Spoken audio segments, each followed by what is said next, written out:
First of all, as a party, the NRM is dead. In fact, if you separated the state of Uganda from the NRM, there will be no party called NRM.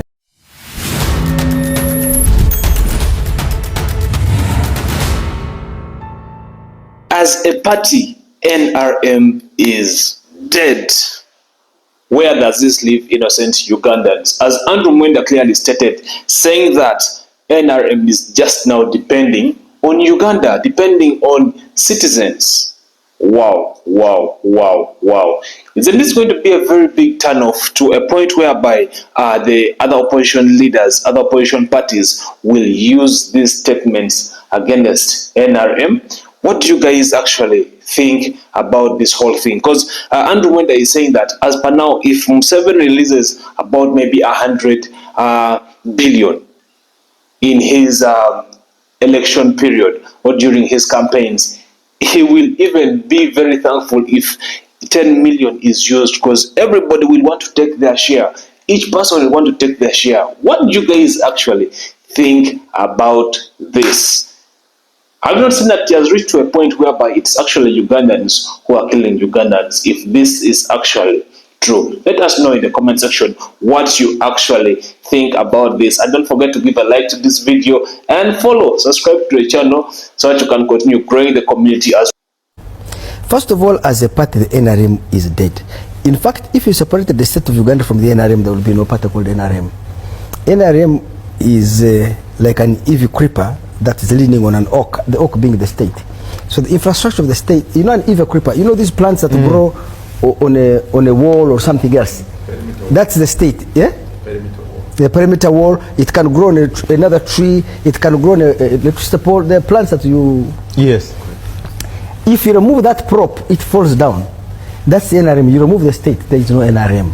Internally, they are divided. Also, NRM lost its moral purpose to say we want to develop the country. So they have retreated to what you call a cash and carry government. Everybody is in it for what in Zenfunirawa. Then the sense of the country is lost. Museveni has grown old. He's both physically and intellectually exhausted.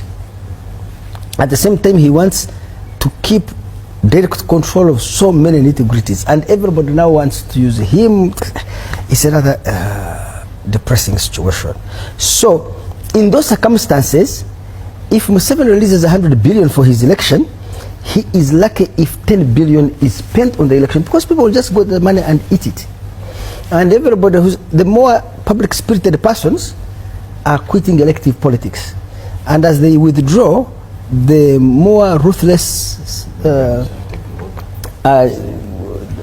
who are willing to use hook and crook means, sell a house, deplete your assets, go bribe voters and win an election, and then come and root the state, are beginning, their share of representation within NRM is also increasing.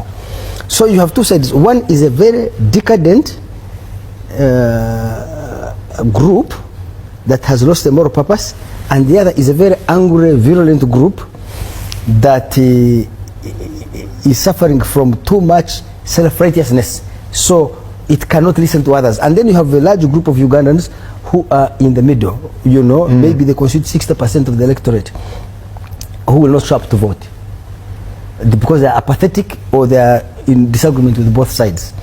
And this middle, for some strange reason, has not found, I would call this a dormant volcano, or I would call it social dynamite, but it has lacked a spark. It has lacked a leadership to catalyze it to come to become the pivot of our politics. I think that the two extremes tend to attract people. The other ones are looters, these are grievance driven. So the two are fighting on the extremes, but the middle has withdrawn. And I think that's the tragedy of Uganda. So what we are likely to see in the next election is a very, very low voter turnout. Let me say it reaches 40%. Museveni will get 55% of the 40%, which is about 27% of the registered voters. And Bobi Wine maybe gets 40 or 38%, or whoever will be running there of that. So you have a very narrow minority running the country because the middle has withdrawn. So the only thing you can pray for is that a third force emerges